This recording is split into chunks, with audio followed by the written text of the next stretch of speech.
หลวงน้ำท้าหาลือกำหนดราคาค่าสุดเสยผลกระทบจากทางด่วนอุดมไซหาบ่อตินวันที่11กุมภาพันธ์2025แขวงหลวงน้ำทาจัดกล่องประชุมรายงานความคืบหน้าและปรึกษาหารือเวียกงานต่างๆของโครงการก่อสร้างทางด่วนแต่แขวงอุดมไซหาบ่อตินโดยการเข้าร่วมของท่านอ่อนจันทร์คำภาวงศ์รองเจ้าแขวงหลวงน้ำทา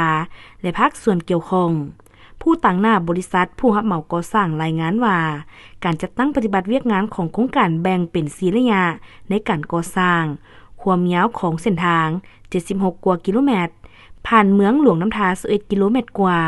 มี4บ้านคือ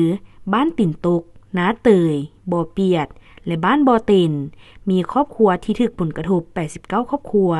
จากนั้นก็ได้ปรึกษาหารือเกี่ยวกับเวียกงานต่างๆของโครงการก่อสร้างทางด่วนเป็นต้นแมนการกำหนดราคาหัวหน่วยสุดเสยของโครงการ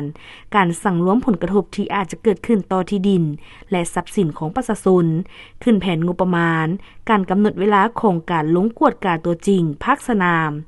และจัดของประชุมปรึกษาหารือแบบประชาชนมีส่วนร่วมเกี่ยวกับผลกระทบจากโครงการประกอบบุคลากรลงพื้นที่แต่ละบ้านและภาคสนามเคียงคู่กับการเอาใจใส่อำนวยความสะดวกในด้านต่างๆพร้อมกันจัดตั้งปฏิบัติให้ได้รับผลสำเร็จ